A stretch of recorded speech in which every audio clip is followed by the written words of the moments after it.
Hello అండి, అందరికీ నమస్తే. అందరూ ఎలా ఉన్నారండి? బాగున్నారా? మేమైతే చాలా బాగున్నాం. మీరు కూడా చాలా చాలా బాగున్నారని కోరుకుంటుంది మీ హాస్ని రాజుపుడి. ఈరోజైతే అందరికీ ఉపయోగపడే బ్రహ్మాండమైన చాలా రకాల కొత్త కొత్త కిచెన్ టిప్స్ని అయితే మీకు పరిచయం చేయబోతున్నాను. వీడియోని అయితే స్కిప్ చేయకుండా చివరి దాకా చూడండి. మీకు ఏ టిప్ నచ్చింది అనేది కమెంట్ చేయండి. వీడియో నచ్చితే ప్లీజ్ ఒక లైక్ అయితే ఇచ్చేసేయండి. మీరు ఒక లైక్ ఇవ్వడం వల్ల వీడియో చాలా మందికి అయితే సజెస్ట్ అవుతుంది. ప్లీజ్ అండి ఒక లైక్ అయితే ఇచ్చేసేయండి. ఇంకా ఎప్పుడైతే ఫస్ట్ టిప్ చూద్దాం. చూడండి, మన ఇంట్లో బిర్యానీ తెచ్చుకున్నప్పుడు ఇలాంటి బాక్సులు అయితే వస్తూ ఉంటాయి కదా, మనం వీటిని వేస్ట్గా పడేస్తూ ఉంటాము. కానీ ఇలా అయితే వాడి చూడండి. నేనైతే ఇంతకుముందు దీన్ని వాడాను, ఇంకా మిగిలింది. ఎలా వాడానో ఎలా వాడుకోవచ్చు అనేది మీతో షేర్ చేస్తాను. మన దగ్గర ఇలాంటి ఇయర్ రింగ్స్ అయితే రకరకాలుగా ఉంటాయి కదా, మనం మ్యాచింగ్ కోసమని తెచ్చుకుంటూ ఉంటాము. మరి వాటిని ఎక్కడ పడితే అక్కడ పెట్టేశామంటే అవి మనకు అవసరమైనప్పుడు వెతుక్కోవాల్సి వస్తుంది. మరి అలాంటి ప్రాబ్లం లేకుండా ఇలా అయితే చేసి చూడండి, మీరే అద్భుతాన్ని అయితే చూస్తారు. అలాగే మనకి ఒకే చోట ఉంటాయి కాబట్టి మనకి కావాల్సినప్పుడు మ్యాచింగ్గా పెట్టుకోవడానికి చాలా బాగుంటుంది. చూడండి, ఇప్పుడైతే ఇలా బిర్యానీ డబ్బానైతే ఇలా చిన్న చిన్న ముక్కలుగా కట్ చేయండి. ఇలా మీకు నచ్చిన సైజులో.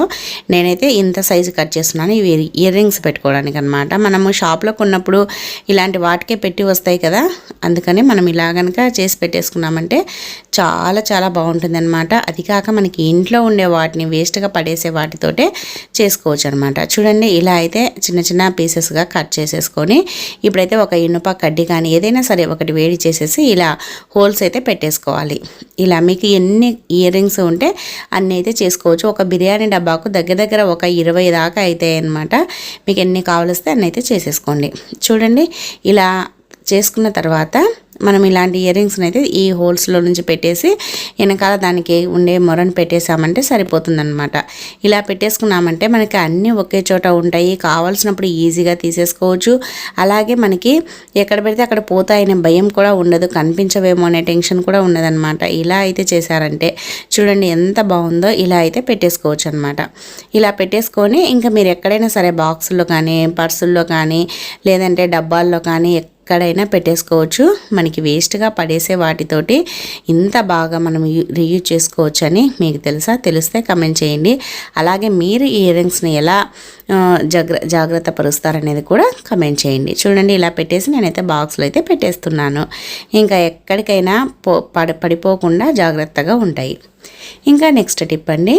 చూడండి, మనమైతే రవ్వ అయితే తెచ్చుకుంటూ ఉంటాం కదా, బొంబాయి రవ్వ మామూలుగా స్వీట్ చేసుకోవడానికి కానీ లేదంటే మనము ఉప్మా చేసుకోవడానికి కానీ బొంబాయి రవ్వతో ఉప్మా చేస్తాం కదా, దానికి తెచ్చుకుంటూ ఉంటాం. అది పురుగు పట్టకుండా ఇలా ఒక 3 ఎండుమిరపకాయలు వేసి పెట్టేసామంటే ఇంకా ఎన్ని నెలలైనా కూడా పురుగు పట్టదు. నార్మల్గా ఇది తొందరగా పురుగు పడుతుంది కాబట్టి ఈ టిప్ని అయితే ట్రై చేయండి. ఇంకా నెక్స్ట్ టిప్ అండి. మనమైతే టీషర్ట్లు ఎక్కడికైనా ఊర్లకు వెళ్ళేటప్పుడు లగేజీ సర్దేటప్పుడు మడత పెడతా ఉంటాం కదా, కానీ అవి ఎక్కువ ప్లేస్ ఆక్రమిస్తూ ఉంటాయి. ఇలా కనుక పెట్టేశారంటే ఎంత చిన్నగా అయిపోతుందో మీరే చూడండి. అసలు టీషర్ట్ అని కూడా ఎవరు గుర్తుపట్టలేరు. అలాగే తక్కువ ప్లేస్లో మనం ఎన్ని బట్టలైనా సరే తీసుకొని వెళ్ళడానికి చాలా బాగుంటుంది. ఇలా ఫస్ట్ కింద మర్చేసి తర్వాత పైన ఇలా మర్చేసి ఇప్పుడు వీడియోలో చూపిస్తున్నట్లుగా చుట్టుకుంటూ వచ్చేసి కింద మడిచాం కదా, దాన్ని ఇలా రివర్స్ చేసామంటే చూడండి అసలు ఇది చిన్న కర్చీప్ మాదిరి అయిపోయింది అనమాట. మనకి అసలు ఇది టీషర్ట్ అని కూడా ఎవ్వరు అనుకోరు, ఎంత చిన్నగా అయిపోయిందో. ఇలా చిన్నగా మర్చుకున్నామంటే మనకి ఎన్ని జతలు కావాలన్నా పెట్టుకోవడానికి బాగుంటుంది. బ్యాగ్లో చిన్న బ్యాగ్లో కూడా ఎక్కువ బట్టలను పెట్టుకోవచ్చు. అలాగే తీయడానికి కూడా చాలా ఈజీగా ఉంటుంది. ఎలా ఉందండి కమెంట్ చేయండి. అలాగే నెక్స్ట్ టిప్ చూడండి, మనం ఎప్పుడైనా మగవాళ్ళు ఇలాంటివి షేవింగ్ అయితే తెచ్చుకుంటూ ఉంటారు కదా, ఇలా షేవింగ్ కిట్ తెచ్చుకున్నప్పుడు ఇలాంటి బాక్సుల్లో వస్తూ ఉంటాయి కదా, ఈ బాక్సును వేస్ట్గా పడేస్తూ ఉంటాము. కానీ దీనివల్ల కూడా చాలా ఉపయోగము. చూడండి, అదీ కాక ఇది చాలా గట్టిగా కూడా ఉందన్నమాట.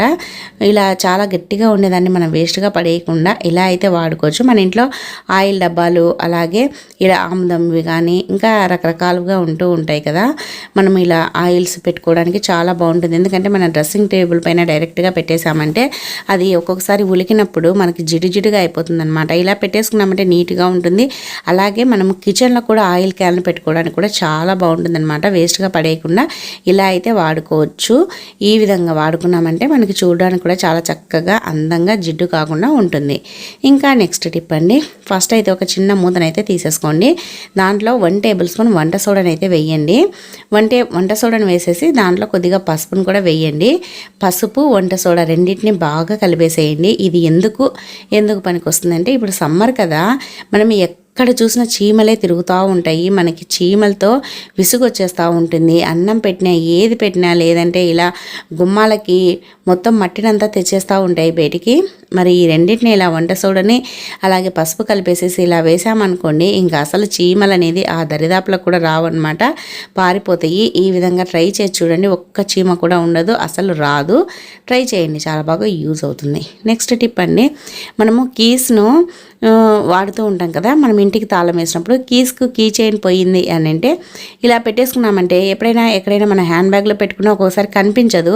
అలాగే మనం బయటికి వెళ్ళేటప్పుడు కూడా చేతితో పట్టుకోవాలన్నా పడిపోతుందనే భయం కూడా ఉంటుంది.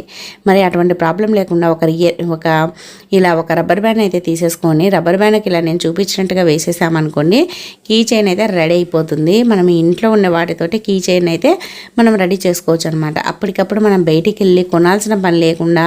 అలాగే ఇది చాలా అందంగా కూడా ఉంటుంది. లేడీస్కి అయితే ఇంకా బాగుంటుందండి. తప్పకుండా ఒకసారి అయితే ఈ విధంగా ట్రై చేయండి. కీ చైన్కి మంచి రబ్బర్ బ్యాండ్ అయితే ఈ విధంగా వేసేసుకొని తయారు చేసుకోండి. ఇంకా నెక్స్ట్ టిప్ అండి, ఫస్ట్ అయితే ఒక రబ్బర్ బ్యాండ్ 2 రబ్బర్ బ్యాండ్స్ని అయితే తీసేసుకోండి. తర్వాత ఇలా ఒక దాంట్లో నుంచి ఒకటి దూర్చేసి ఈ విధంగా దూర్చామంటే ముడి పడుతుంది కదా. ఇప్పుడు దీన్ని ఎందుకు వాడతాము అంటే, మనం ఒక్కోసారి ఏదైనా డ్రెస్ డబల్ షేడింగ్ ఉండేది వేసుకున్నాం అనుకోండి, 2 కలర్స్ ఉంటాయి కదా, అలాంటిది వేసుకున్నప్పుడు ఇలా మీకు ఏ కలర్స్ అయితే డ్రెస్ ఉంటుందో ఆ కలర్స్ని ఇలా రబ్బర్ బ్యాండ్ వేసేసుకొని తర్వాత ఇలా జడకు వేసుకున్నామంటే ఈ విధంగా కనిపిస్తుంది అనమాట. నేను చేతికి వేసుకొని చూపిస్తున్నాను, ఈ విధంగా కనిపిస్తుంది. మళ్ళీ మనం తీసేసేటప్పుడు కూడా ఈజీగా తీసేయచ్చు. ఇంకా నెక్స్ట్ టిప్ అండి, చూడండి, ఇంకా సమ్మర్ వచ్చేసింది. ప్రతి ఒక్కరూ బియ్యాన్ని అయితే కొనుక్కొని స్టోర్ చేసుకుంటూ ఉంటారు సంవత్సరం పాటు. మరి బియ్యాన్ని కొన్నప్పుడు అవి మంచివా కాదా అనేది తెలుసుకోవాలంటే ఈ టిప్ని అయితే ట్రై చేయండి. మనం ఈజీగా గుర్తుపట్టేయచ్చు అనమాట. ఫస్ట్ అయితే కొన్ని బియ్యాన్ని ఇలా బర్నర్ పైన వేయండి. ఇలా బర్నర్ పైన వేసేసి స్టవ్ అయితే వెలిగించేసేయండి. ఇలా వెలిగించామంటే అవి మంచి బియ్యము అయితే కాలుతాయి, కానీ ఎంత కాలినా అవి మొత్తం బూడిద అయిపోతాయి. కానీ అవి మనకి ప్లాస్టిక్ వాసన కానీ లేదంటే కరిగిపోవడం కానీ అలా జరగదన్నమాట. అది కాలిపోయినా సరే ఇలా ఒత్తామంటే చూడండి, ఇలా ఇరిగిపోతాయి, లేదంటే మెత్తగా ఇలా పొడిగా అయిపోతాయి అన్నమాట. ఇలానే అవుతాయి కానీ కరిగి లేదంటే దానికి అతుక్కొని పోవు అనమాట. ఈ టిప్ని ట్రై చేశారంటే మనకి ఒరిజినలా కాదనేది తెలుసుకోవచ్చు. ట్రై చేయండి, చాలా బాగా యూజ్ అవుతుంది. ఇంకా నెక్స్ట్ టిప్ అండి, చూడండి, మనమైతే బయట నుంచి మార్కెట్ నుంచి నెయ్యి తెచ్చుకుంటాం కదా. నెయ్యి తెచ్చుకున్నప్పుడు నెయ్యి ఫ్రెష్గా ఉండాలి అన్న, అలాగే ఇలా గట్టి ఉంటుంది కదా నెయ్యి, ఇలా గట్టిన దాన్ని మనము ఈజీగా తీసుకోవాలన్నా ఈ టిప్ని అయితే ట్రై చేయండి. మనకి నెయ్యి అనేది చాలా ఈజీగా అయితే తీసేసుకోవచ్చు అనమాట. చూడండి, ఫస్ట్ అయితే ఇలా ఒక స్పూన్ అయితే వేడి చేయండి. ఆ నెయ్యి డబ్బాలో పట్టే స్పూన్ని ఇలా వేడి చేసామంటే మనం ప్లాస్టిక్ డబ్బాని ఎలాగో వేడి చేయలేం కాబట్టి ఇలా స్పూన్ వేడి చేసేసి ఇలా చూడండి తీసుకున్నామంటే నెయ్యి అనేది వచ్చేస్తుంది అనమాట. నెయ్యి కరిగి వస్తుంది, చాలా బాగుంటుంది. నెక్స్ట్ టిప్ అండి, ఫస్ట్ అయితే ఒక గ్లాస్లో వాటర్ అయితే తీసుకోండి. ఇవి వాటర్లో కొద్దిగా హనీ అయితే వేయండి, ఒక 1 టేబుల్ స్పూన్ అంతా. ఈ వాటర్ ఎందుకు అని అంటే, చాలామంది డైటింగ్ ఉంటూ ఉంటారు కదా. మనకి డైటింగ్లో ఉన్నప్పుడు తొందరగా కళ్ళు తిరుగుతూ ఉంటాయి, నీరసం వచ్చేస్తూ ఉంటుంది, అలాగే శక్తి కూడా ఉండదన్నమాట. లేదంటే బయటికి వెళ్ళేసి వచ్చామనుకోండి పూర్తిగా నీరసపడిపోతాము. అలాంటప్పుడు ఇలా కొద్దిగా వాటర్లో హనీ కలుపుకొని తాగేసామనుకోండి మనకు నీరసం అనేది వెంటనే తగ్గిపోతుంది అనమాట. వెంటనే మనకి శక్తి అనేది వచ్చేస్తుంది. చాలా బాగా ఉపయోగపడుతుందండి, తప్పకుండా ట్రై చేయండి. నెక్స్ట్ టిప్ అండి, చూడండి, మనం దోసపిండి ఎక్కువ రోజులు పెట్టుకున్నామంటే కొద్దిగా పుల్లగా అయిపోయి స్మెల్ వస్తూ ఉంటుంది అనమాట. మరి దోసపిండి స్మెల్ రాకుండా ఉండాలి, పుల్లగా కాకుండా ఉండాలి అని అంటే ఇలా అయితే చేయండి. మనకి దోసపిండి అనేది ఎన్ని రోజులున్నా ఫ్రెష్గా ఉంటుంది. చూడండి, మనం పిండి ఎంతైతే తీసి పెట్టుకుంటామో ఆ పిండిలో పిండి ఎక్కువగా ఉందంటే 2 తమలపాకులు వేయండి, కొద్దిగా ఉందంటే ఒక తమలపాకుని ఇలా బోల్లి చేసి పెట్టేసామంటే మనకి దోసపిండి అనేది ఎన్ని రోజులున్నా పులియకుండా ఉంటుందన్నమాట. అలాగే పులుపు రాదు, ఫ్రెష్గా ఉంటుంది. ట్రై చేయండి, చాలా బాగా యూజ్ అవుతుంది. ఇంకా నెక్స్ట్ టిప్ అండి, చూడండి, మనమైతే బయటికి వెళ్ళేటప్పుడు వాటర్ అయితే తీసుకొని వెళ్తూ ఉంటాం కదా బాటిల్స్లో. మరి మనం వాటర్ తీసుకొని వెళ్ళేటప్పుడు వాటర్ అనేది తొందరగా వేడి ఎక్కకుండా ఉండాలి అని అంటే ఇలా అయితే చేయండి. ఇప్పుడు సమ్మర్ కదా, మనం బయటికి డైరెక్ట్గా తీసుకెళ్ళామంటే 5 నిమిషాలకే నీళ్ళు అనేది వేడి ఎక్కిపోతాయి అనమాట. అలా వేడెక్కకుండా మనం ఇంటికి వచ్చేంత వరకు కూడా చల్లగా ఉండాలి అని అంటే ఇలా ఒక మనకి ఒక గిన్నెలో వాటర్ తీసుకొని ఒక నాప్కిన్ అయితే ముంచేసేయండి.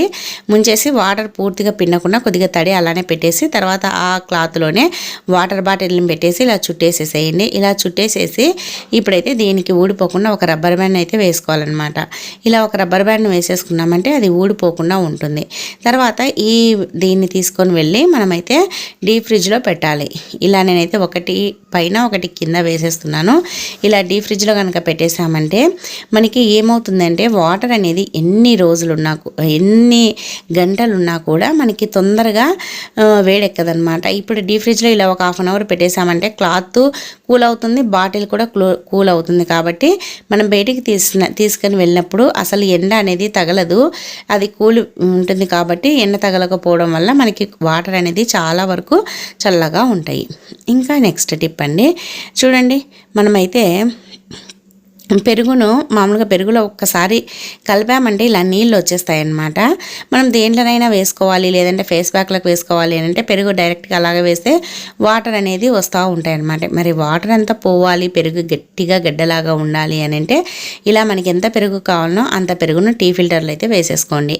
ఒక్కొక్కసారి వంటలకు కూడా మనం పెరుగు గట్టిగా ఉండేది కావాలని అనుకుంటూ ఉంటాము, ఏదైనా ఫ్రై చేసుకోవడానికి అలాంటప్పుడు. అందుకని ఇలా కనుక మనము పెరుగును ఇలా ఒక టీ ఫిల్టర్ వేసేసి తర్వాత ఆ వాటర్ పోయేటట్టుగా పెట్టేసామంటే ఒక 5 నిమిషాలు మొత్తం వాటర్ అంతా పోయి ఇలా గట్టిగా అయితే అయిపోతుంది అనమాట పెరుగు. ఇంకా దీంట్లో నుంచి అసలు వాటర్ అనేది రాదు. మనం ఫేస్ ప్యాక్లకు కానీ, లేదంటే హెయిర్స్ కానీ, లేదంటే ఏదైనా పకోడీ అలాంటివి చేయాలన్నప్పుడు పెరుగు వేసుకోవాలన్నప్పుడు ఈ టిప్ని అయితే ట్రై చేయండి. మనకి వాటర్ రాకుండా ఉంటుంది. ఇంకా నెక్స్ట్ టిప్ అండి, చూడండి, మనమైతే తమలపాకులు తెచ్చుకుంటాం కదా. తమలపాకులు పల్లెల్లో అయితే రోజు దొరకవు, సిటీలో అయితే రోజు దొరుకుతాయి. మనకి ఎప్పుడు కావాలన్నా అప్పుడు తెచ్చుకోవచ్చు. మరి పల్లెల్లో ఉండేవాళ్ళు టౌన్కి వచ్చినప్పుడు ఒకేసారి తీసుకొని వెళ్తూ ఉంటారు. కాబట్టి ఇలా చేశారంటే మీకు 20 డేస్ వరకు కూడా ఉపయోగపడతాయి. అసలు పాడవవు. మీరు పూజలకు వాడుకోవాలన్నా, తాంబూలానికి వాడుకోవాలన్నా, లేదంటే మనము తినడానికి తమలపాకును తింటూ ఉంటారు కదా, ఆకు వేసుకుంటూ ఉంటారు, వాటికి వాడుకోవాలన్నా కూడా బాగుంటుందన్నమాట. ఫస్ట్ అయితే తమలపాకు పైన ఉండే మొత్తం తడిని అంతా తూర్చామంటే ఇలా మురికి అనేది వచ్చేస్తూ ఉంటుంది. చాలా మురికి ఉంటుంది మనకు తెలియకుండానే. ఇలా ఫస్ట్ నీట్గా అయితే తూర్చేసేసేయండి. తూర్చిన తర్వాత చూడండి, ఇలా అన్ని సమంగా పెట్టేసుకోండి, ఒకదానిపైన ఒకటి ఇలా తమలపాకులన్నిట్లని ఇలా పెట్టేసుకున్న తర్వాత ఇప్పుడైతే ఒక టిష్యూ పేపర్ని అయితే తీసేసుకోండి. ఇలా టిష్యూని తీసేసుకొని ఇప్పుడైతే ఈ టిష్యూ పేపర్లో ఈ తమలపాకులను అయితే ఇలా పెట్టేసేసి చుట్టేసేయాలన్నమాట. ఇలా చుట్టేసుకున్నామంటే ఇంకా సరిపోతుంది. మనకి అస్సలు తమలపాకులు అనేది పాడవు అనమాట. ఇలా చుట్టేసుకొని దీనికి ఊడిపోకుండా ఒక రబ్బర్ బ్యాండ్ని వేసేసేయండి. రబ్బర్ బ్యాండ్ని వేసేసుకొని దీన్ని అలానే పెట్టేస్తే ఇది కూడా తడిచిపోతుంది. కాబట్టి కవర్లో పెట్టేసి ఇంకా ఫ్రిడ్జ్లో పెట్టుకొని మీరు 20 డేస్ ఉన్నా కూడా ఇప్పుడు ఎలా ఉన్నాయో అలానే ఉంటాయి. చాలా బాగా యూజ్ చేసుకోవచ్చు అండి. తప్పకుండా ట్రై చేయండి.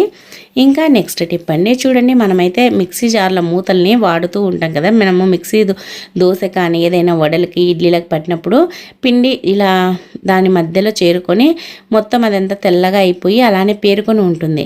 మరి దాన్ని అంతా నీట్గా క్లీన్ చేసుకోవాలంటే మనకి స్క్రబ్బర్ పెట్టి రుద్దామంటే అసలు రాదనమాట. మరి ఎలా క్లీన్ చేసుకోవాలి అని అంటే ఇలా అయితే చెయ్యండి. చూడండి, ఫస్ట్ అయితే ఒక ప్లేట్ అయితే తీసుకోండి. ఆ ప్లేట్ పైన ఇలా మనకి మిక్సీ జార్ది మూత పెట్టేసి ఇలా ఒక పాత బ్రష్ తీసుకొని దానిపైన కొద్దిగా విమ్ లిక్విడ్ వేసేసి ఇలా రుద్దేసేయాలన్నమాట. ఇలా రుద్దామంటే దాంట్లో ఉండే మురికి ఏదైనా ఉన్నా వచ్చేస్తుంది. ఇలా మనం క్లీన్ చేసుకుంటూ ఉండాలి. ఇలా క్లీన్ చేసుకోకపోవడం వల్ల దాంట్లో బ్యాక్టీరియా, ఫంగస్ అంతా చేరి ఉంటుంది. కాబట్టి మనకి ఎప్పుడైనా సరే తప్పకుండా ఇలా అయితే క్లీన్ చేసుకోవాలన్నమాట. ఇలా క్లీన్ చేసేసుకున్నామంటే మన హెల్త్కు మంచిది. అలాగే దాంట్లో బ్యాక్టీరియా కానీ, ఫంగస్ కానీ ఏమీ చేరకుండా చాలా బాగుంటుంది. అలాగే మనము ఇలా చెయ్యి పెట్టి రుద్దలేనప్పుడు ఇలా చేసుకోవచ్చు అనమాట. ఇది మిక్సీ జార్ మూతలకనే కాదండి, మిక్సీ జార్లకు బ్యాక్ సైడ్న కానీ, లేదంటే ఇంకా ఏదైనా సరే క్లీన్ చేసుకోవడానికి చెయ్యి దూరనప్పుడు ఇలా బ్రష్ని ఉపయోగించి క్లీన్ చేసుకున్నామంటే దాంట్లో నుంచి నీట్గా దాంట్లో ఉండే మురికిని, జిడ్డును, అలాగే ఏదైనా ఇరుక్కొని ఉన్నా తీసేయచ్చు. ఇంకా నెక్స్ట్ టిప్ అండి, చాలామంది బెల్లం అయితే వాడుతూ ఉంటారు కదా పాలలో వేసుకోవడానికి కానీ లేదంటే స్వీట్ చేసుకోవడానికి అప్పటికప్పుడు దంచుకుంటూ ఉంటారు. కానీ మనం అప్పటికప్పుడు దంచాలంటే కొద్దిగా ప్రాసెస్ ఎక్కువగా ఉంటుంది. అసలు దీన్ని బెల్లాన్ని చాకుతో కట్ చేయడానికి అస్సలు వీలు కాదు. కావాలంటే ఒకసారి ట్రై చేసి చూడండి, చాకైనా ఇరిగిపోతుంది కానీ బెల్లం కట్ కాదు. మరి చాకుతోనే చాలా ఈజీగా ఎలా కట్ చేసుకోవాలనేది చూపిస్తాను. ఫస్ట్ అయితే ఒక మందంగా ఉండే కుక్కర్ అయినా సరే డేక్ష అయినా సరే ఏదైనా తీసుకొని ఒకటి తిప్పిచ్చేసి బోర్లీ చేసి దానిపైన బెల్లం ప్లేట్ని పెట్టేసి ఇలా పైన మూత పెట్టేసి ఒక్క నిమిషం హై ఫ్లేమ్లో పెట్టేసి తర్వాత ఇంకొక 2 మినిట్స్ పూర్తిగా సిమ్లో పెట్టేసి స్టవ్ ఆఫ్ చేసేసేయండి. తర్వాత ఈ బెల్లాన్ని అయితే తీసేసేయండి. ఇలా బెల్లాన్ని అయితే తీసేయాలన్నమాట. ఇలా తీసామంటే చూడండి మనకి బెల్లం అనేది నీట్గా వస్తుందన్నమాట. అలాగే నీట్గా కూడా కట్ అవుతుంది. చూడండి ఇలా అయితే కొద్దిగా వేడై ఉంటుంది కాబట్టి ఇలా అతుక్కుపోయిందనమాట. ఇలా తీసేసుకొని తర్వాత అయితే దీన్ని అయితే మనము వెంటనే కట్ చేసుకోవచ్చు, లేదంటే ఒక 2 మినిట్స్ ఆగైనా కట్ చేసుకోవచ్చు.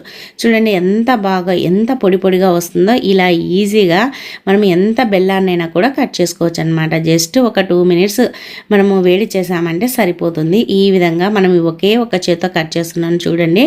ఇలా కట్ చేసి పెట్టుకున్నాను అంటే మనం ఏదైనా స్వీట్స్ చేసుకోవాలన్నా అప్పటికప్పుడు కట్ చేసుకోకుండా దంచుకోకుండా ఇలా డబ్బాలో దంచేసుకొని ఇలా డబ్బాలో పెట్టుకున్నామంటే మనకి దేనికి కావాలన్నా వాడుకోవచ్చు. అలాగే ప్రతిరోజు పిల్లలకి ఈ బెల్లం పాలను కలిపి ఇవ్వడం వల్ల వాళ్ళకు కూడా చాలా మంచిదన్నమాట. చాలా స్ట్రాంగ్గా ఉంటారు. అలాగే బ్లడ్ అనేది తక్కువ కాకుండా ఉంటుందన్నమాట. దీంట్లో బెల్లంలో ఐరన్ ఎక్కువగా ఉంటుంది కాబట్టి బ్లడ్ అనేది తక్కువగా కాదు. అలాగే మనకి పిల్లలు బెల్లం తినాలన్నప్పుడు ఇలా మనము పల్లీలు కానీ లేదంటే ఏదైనా సరే పప్పులు వేసి ఇలా కలిపిచ్చామంటే నీట్గా తింటారనమాట. అలాగే మనం బెల్లం టీ చేసుకోవాలన్నా కూడా ఇది చాలా బాగుంటుంది. నేనైతే బెల్లం టీలకి వాడుతూ ఉంటాను. అలాగే ఎక్కువగా పాలుల్లో కలిపి వీటిని పాలన అయితే తాగుతూ ఉంటామన్నమాట. ఈ విధంగా బెల్లాన్ని కలుపుకొని చూడండి. నార్మల్గా బెల్లాన్ని చాకుతో కట్ చేస్తే అసలు కట్టే కావడం లేదు, మీరే గమనించండి. ఇలా మనం ఎంత కట్ చేసినా చాకైనా ఇరిగిపోతుంది కానీ బెల్లం అయితే కట్ కాదు. మరి బెల్లాన్ని ఈ విధంగా కనుక కట్ చేసామంటే చాలా ఈజీగా కట్ చేయొచ్చు. దీన్ని ఒక 1/2 అవర్ కొద్దిగా ఆరబెట్టేసి తర్వాత ఇంకా డబ్బాలు అయితే పెట్టేసుకోండి. ఆరబెట్టడం వల్ల బెల్లం అనేది తొందరగా పాడవకుండా ఉంటుంది. అలాగే తడి లేకుండా ఉంటుంది. ఇంకా నెక్స్ట్ టిప్ అండి, మనమైతే మామిడి పళ్ళని అయితే తెచ్చుకుంటూ ఉంటాం కదా. చాలామంది మామిడి పళ్ళు తెచ్చుకునేటప్పుడు కొద్దిగా పచ్చిగా ఉండేటివి కొద్దిగా పండైనటివి తెచ్చుకుంటూ ఉంటారు. కొన్ని పూర్తిగా దూరగా ఉండేటివి కూడా తెచ్చుకుంటూ ఉంటారు. మరి మనం దూరగా ఉండేటివి తెచ్చుకున్నప్పుడు ఇలా కనుక చేసామంటే మనకి ఇవి తిన్న తర్వాతకి అవి మాగుతాయి అన్నమాట. అలాగే ఒకదానికొకటి అతుక్కోకుండా కూడా ఉంటాయి, మనకి తొందరగా మాగుతాయి. మరి ఎలా చేయాలి అని అంటే మామిడి పళ్ళు తెచ్చుకున్న తర్వాత ఈ విధంగా మీకు ఎన్ని పళ్ళు కావాలనో తొందరగా మాగాలనో అలాగే ఎన్ని పళ్ళు పచ్చిగా ఉన్నాయో ఆ పళ్ళని ఇలా ఒక న్యూస్ పేపర్లో అయితే పెట్టేసేయండి. ఇలా పెట్టేసేసి ఇలా చుట్టేసేయాలన్నమాట. ఇలా చుట్టేసేసి ఇప్పుడు దీన్ని ఒక గిన్నెలో కానీ ఒక డేక్షలో కానీ పెట్టేసుకోవాలి. ఇలా పెట్టుకోవడం వల్ల ఏమవుతుందంటే మనకైతే గాలి తగలకపోవడం వల్ల మనకి తొందరగా మాగుతాయి. అలాగే ఇలా పేపర్లో చుట్టి పెట్టడం వల్ల ఒకదానికొకటి తగులుకోవడం వల్ల మెత్తగా కాకుండా అలాగే నీట్గా ఉంటాయి. అలాగే టేస్ట్ కూడా బాగా ఉంటాయి అన్నమాట. తప్పకుండా ట్రై చేయండి. అలాగే టిప్ నచ్చితే వీడియోను లైక్ చేయండి. ఇంకా నెక్స్ట్ టిప్ అండి, చూడండి మనమైతే పల్లీ చెక్కలు అయితే తెచ్చుకుంటాం కదా. పల్లీ చెక్కలనే కాదండి, ఏదైనా సరే స్వీట్స్ అయినా ఏదైనా సరే తెచ్చుకున్నప్పుడు ఇలా కనుక పెట్టామంటే మనకి మూత కొద్దిగా అటు ఇటు అంటే లూజుగా ఉన్నా లేదంటే ఫిట్గా ఉన్నా సరే చీమలు అయితే అస్సలు పట్టవన్నమాట. మరి చూడండి ఇలా అయితే స్టోర్ చేసేసుకోండి. ఫస్ట్ పల్లీ చెక్కలు పెట్టే డబ్బా తడి లేకుండా చూసేసుకోండి. తర్వాత ఇలా మీకు పల్లీలనే కాదండి ఏ స్వీట్స్ అయినా సరే ఇలానే స్టోర్ చేసుకోండి. తర్వాత మనము స్వీట్స్ అయినా పల్లీ చెక్కలైనా పెట్టేసుకొని మూత పెట్టేసేయండి. మూత కొద్దిగా అటు ఇటుగా ఉన్నా సరే చీమలు పట్టవన్నమాట. ఎందుకంటే దీనిపైన కొద్దిగా వెనిగర్ వేసేసేయండి. వేసేసి కాటన్తో కానీ క్లాత్తో కానీ ఇలా మొత్తం ఆ డబ్బా అంతా స్ప్రెడ్ అయ్యేటట్టుగా ఇలా కొద్దిగా అప్లై చేయాలన్నమాట. మనకి ఎక్కువగా అవసరం ఉన్నది కొద్దిగా అప్లై చేసేసామంటే ఈ స్మెల్కి చీమలు అనేది రావన్నమాట. తప్పకుండా ట్రై చేయండి. ఒక్క చీమ కూడా దాని దరిదాపులకు కూడా రాదు, అసలు ఆ చుట్టుపక్కల కూడా రాదు. ఆ స్మెల్ అనేది చీమలకు పడదు కాబట్టి. ఇంకా నెక్స్ట్ టిప్ అండి, చూడండి మనమైతే ఏదైనా తిన్నప్పుడు ఒక్కొక్కసారి అస్సలు డైజెషనే కాదు, మనకి తినేదంతా తేంపులు వస్తూ ఉంటాయి. అలాగే తినేది అరగలేదు అని చాలామంది చెబుతూ ఉంటారు కదా. మరి తిన్నది అరగాలన్నా డైజెషన్ బాగా కావాలన్నా ఇలా అయితే చెయ్యండి. చూడండి నేనైతే ధనియాలను పొడి చేసి ఇలా డబ్బాలు అయితే వేసి పెట్టుకున్నాను అనమాట. మీరు ధనియాలైనా తీసుకోండి, లేదంటే ధనియాల పొడి అయినా తీసుకోండి, ఏదైనా రెండు ఒకటే. తర్వాత ఇలా వాటర్ని అయితే కొద్దిగా వేడి చేయండి. వేడి చేసేసి ఇప్పుడు ఒక గ్లాస్లోకి అయితే పోసేసుకోండి. కప్ అయినా గ్లాస్ అయినా ఏదైనా సరే పోసుకొని ఇప్పుడు చూడండి, ఇప్పుడు దీంట్లో కొద్దిగా ధనియాల పొడిని అంటే ఒక 1/2 టేబుల్ స్పూన్ అంత ధనియాల పొడిని వేసేసుకొని ఆ గోరువెచ్చని వాటర్లో దీన్ని తాగాలి మనం నైట్ పడుకునేటప్పుడు. లేదంటే మనకి ఎప్పుడైనా డైజెషన్ కాక మనకి కొద్దిగా కడుపులో వికారంగా అలా ఉన్నా కూడా దీన్ని కనుక తాగామంటే మనకి డైజెషన్ బాగా అవుతుంది, అలాగే కడుపు కూడా ఫ్రీగా ఉంటుంది. ట్రై చేయండి. ఇంకా నెక్స్ట్ టిప్ అండి, లాస్ట్ టిప్, ప్రతి ఒక్క ఆడవారికి ఉపయోగపడే టిప్. చూడండి, ప్రతి ఒక్క మహిళ మనకి కిచెన్లో ఎక్కువగా టాస్క్ ఏది అని అంటే ఈ వెల్లుల్లిపాయలు ఒలవడం. ఎందుకు అని అంటే చెప్తానండి. వెల్లుల్లిపాయలు ఒక పెద్ద టాస్క్ అని అనుకోవచ్చు, కానీ ఇది చూడడానికి చిన్నదే కానీ పని మనకి చాలా ఉంటుందన్నమాట. ఎందుకంటే ఈ వెల్లుల్లిపాయలను ఒడవడం వల్ల గోళ్ళలో మంట తీస్తూ ఉంటుంది, గోళ్ళకి రసం పోయి గోళ్ళు ఇరిగిపోతూ ఉంటాయి. దాన్ని ఒత్తడం వల్ల అటువంటి ప్రాబ్లం లేకుండా ఉండాలంటే ఈ ఒక్క గ్లాసు ఉంటే చాలండి, మన ప్రాబ్లమ్స్ అన్నిటికీ ఇంకా సాల్వ్ చేసుకోవచ్చు అనమాట. మనము వెల్లుల్లిపాయల్ని కష్టపడి ఒలవాల్సిన అవసరం లేకుండా, అలాగే చేతులు నొప్పి పుట్టకుండా, గోళ్ళకి రసం పోకుండా ఇలా ఒక గ్లాస్లో వాటర్ తీసుకొని ఆ వాటర్లో ఇలా వెల్లుల్లిపాయలను వేసేసేయండి. ఇలా ఒలిసి వెల్లుల్లిపాయలను వేసేసామంటే చూడండి ఎంత ఈజీగా వచ్చేస్తాయో. నార్మల్గా అయితే మనం ఇలా బండకేసి కొట్టి తర్వాత పొట్టును తీస్తాము. ఇలా తీయాలంటే చాలా టైం పడుతుంది, అలాగే మనకి లేట్ ప్రాసెస్. అలాగే ఒక్కరం తీయాలంటే చేతులు కూడా నొప్పి పుట్టి మనకి స్కిన్ అనేది లేస్తూ ఉంటుంది, లేదంటే గోళ్ళకి రసం పోతూ ఉంటుంది. అలా కాకుండా ఇలా జస్ట్ ఒక 10 మినిట్స్ వాటర్లో నానబెట్టేసి తీసామంటే చూడండి పొట్టు మొత్తం లూజ్ అయిపోయి ఉంటుంది. మనం ఇలా తీయంగానే వచ్చేస్తుంది, గోళ్ళకి రసం పోతుంది అనే టెన్షన్ అయితే అస్సలు ఉండదన్నమాట. ఇలా తీసామంటే చాలా నీట్గా వస్తుంది, అలాగే గోళ్ళకి రసం పోదు, అలాగే మనకి పని కూడా ఫాస్ట్గా అవుతుంది. టైం సేవింగ్ టిప్ అనమాట. చాలా టైం అయితే సేవ్ అవుతుంది. మీకు ఒకవేళ ఇవన్నీ తడి ఉన్నాయి అనిపిస్తే, మనం అల్లం వెల్లుల్లి పేస్ట్ పట్టుకోవాలంటే తడిగా ఉన్నాయి అనిపిస్తే కొద్దిసేపు ఒక కాటన్ క్లాత్ పైన ఒక 1/2 అవర్ ఫ్యాన్ కింద ఆరబెట్టేసామంటే మళ్ళీ నార్మల్గా అయిపోతాయి అనమాట. మీకు డౌట్ ఉంటే అలా అయితే చెయ్యండి. సో ఇవండి ఈరోజు టిప్స్. మరి టిప్స్ అన్నీ ఎలా ఉన్నాయండి, నచ్చాయా? నచ్చితే వీడియోని లైక్ చేయండి. అలాగే మీకు ఈరోజు టిప్స్లో ఏ టిప్ నచ్చింది, ఏది యూజ్ అవుతుంది అనేది కామెంట్ చేయండి. అలాగే మన ఛానల్లో ఇంకా చాలా రకాల టిప్స్ ఉన్నాయండి, ఒకసారి వెళ్ళి చూడండి. నచ్చితే సబ్స్క్రైబ్ చేసుకోండి. ఈ వీడియో చూసినందుకు థ్యాంక్ యూ అండి. Thank you for watching. అందరికీ బాయ్ అండి.